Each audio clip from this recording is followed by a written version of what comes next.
यह कथा त्रेता युग की है, जब हिमालय की धवल चोटियों पर स्थित कैलाश पर्वत शिव और पार्वती के दिव्य प्रेम का साक्षी बन रहा था।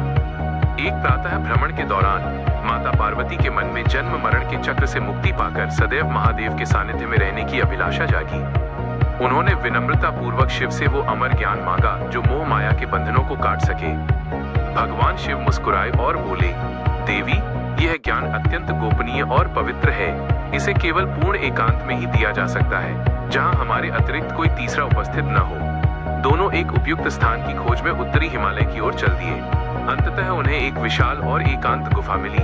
हालांकि प्रारंभ में वहां कुछ पक्षी दिखाई दिए, किंतु महादेव ने अपनी योग शक्ति से समस्त प्राण वायु को अपने भीतर खींच लिया, जिससे सभी जीव वहां से पलायन कर गए। पूर्ण सन्नाटा छाने पर शिव ने पार्वती से एक शर्त रखी, मैं समाधि में रहकर कथा सुनाऊंगा, तुम बीच बीच में हुंकारा की ध्वनि भरती रहना, ताकि मुझे बोध रहे कि तुम सुन रही हो। शिव के श्रीमुख से अमर कथा प्रवाहित होने लगी। गुफा दिव्य सुगंध और प्रकाश से भर उठी। कथा इतनी गूढ़ और आनंदमयी थी कि पार्वती जी भाव विभोर हो गईं, किंतु धीरे धीरे उन्हें गहरी निद्रा ने घेर लिया। कथा पूर्ण होने पर जब शिव की समाधि टूटी तो उन्होंने पार्वती को सोता हुआ पाया।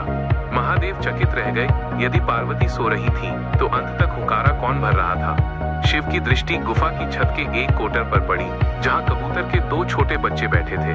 महादेव को क्रोधित देख उनमें से एक शिशु बोला, भगवान, हम यहाँ अंडों के भीतर थे। जब आपने प्राण वायु खींच ली तो हमारी माता उड़ गई, किंतु कथा के प्रभाव से हम अंडों से बाहर आ गए और प्राण वायु के अभाव में भी जीवित रहे।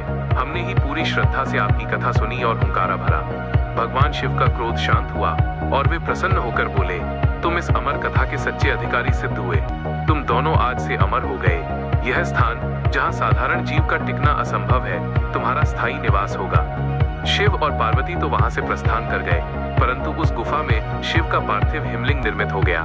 यही पवित्र स्थान आज अमरनाथ के नाम से जाना जाता है। मान्यता है कि आज भी उस दुर्गम गुफा में कबूतरों का वो जोड़ा दिखाई देता है, जो महादेव के उस अमर ज्ञान के जीवंत प्रमाण के रूप में वहां वास करता है। शिक्षा, श्रद्धा और एकाग्रता से प्राप्त किया गया ज्ञान न केवल संकटों से रक्षा करता है, बल्कि जीव को अमरता की ओर ले जाता है। यदि ये संदेश आपको उपयोगी लगा हो तो इस वीडियो को लाइक और चैनल को सब्सक्राइब अवश्य करें। कमेंट में लिखें हर हर महादेव। ओम नमः शिवाय।